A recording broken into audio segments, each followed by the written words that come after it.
পুলিশে এটা স্বৈরাচারণ করছে আমাদের দেশের মধ্যে কোনো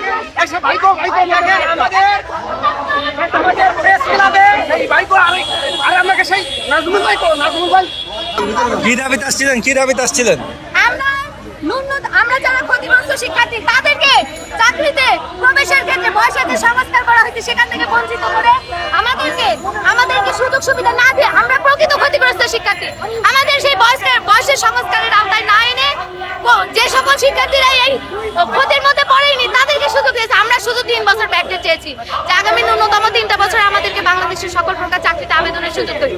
আমরা 42 দিন এখানে অবস্থান করছি। এই পুলিশ আমাদের উপদেষ্টারা আমাদের কথা শুনছেন না।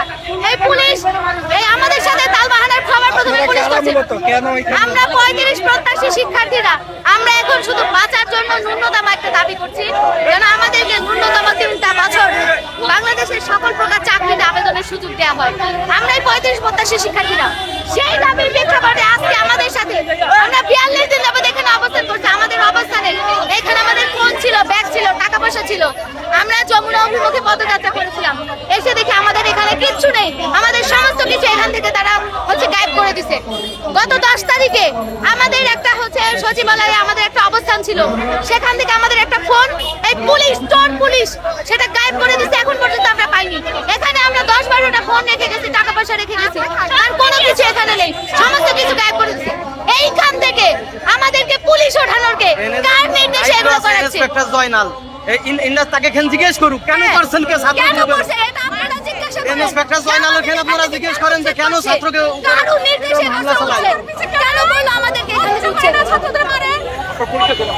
আপনারা বলেন একটু কি হইছে? আমরা এখানে হচ্ছে করোনাকালীন ভুক্তভোগী শিক্ষার্থী। করোনার সময় আমাদের বয়স ছিল, সার্কুলার কি ছিল? সার্কুলার বন্ধ ছিল। আমরা একই দিনে 15টা 20টা আমাদের উপর দিয়ে সকল বৈষম্য গেছে। ডক্টর মোহাম্মদ ইউনূস বলেছেন যে 16 বছরে সবচেয়ে বেশি বৈষম্যের শিকার হয়েছে শিক্ষার্থীরা। তার মধ্যে আমাদের জেনারেশন সবচেয়ে বেশি বৈষম্যের শিকার হয়েছে। আমাদের দাবি যে আগামী 3টা বছর আমাদের ব্যাকডেট দিয়ে আবেদনের সুযোগ দেওয়া হোক। এরই পরিপ্রেক্ষিতে আমরা 42তম দিন ধরে এখানে অবস্থান করছি। প্রশাসন আমাদের সাথে মানে 10ই সেপ্টেম্বরে আমাদের সাথে অমানবিক নির্যাতন করেছে। এখন আমরা প্রধান উপদেষ্টা বরাবর যাত্রা করি। প্রধান উপদেষ্টা বরাবর ওইখানে আমাদেরকে প্রশাসন আমাদের ভাইদের উপর অনেক হামলা করেছে। প্লাস আমরা এখানে অবস্থান করেছিলাম, এখানে আমাদের সবকিছু ফিরে আমাদের এখানে অনেক কিছু ছিল, সবকিছু এলোমেলো হয়ে গেছে।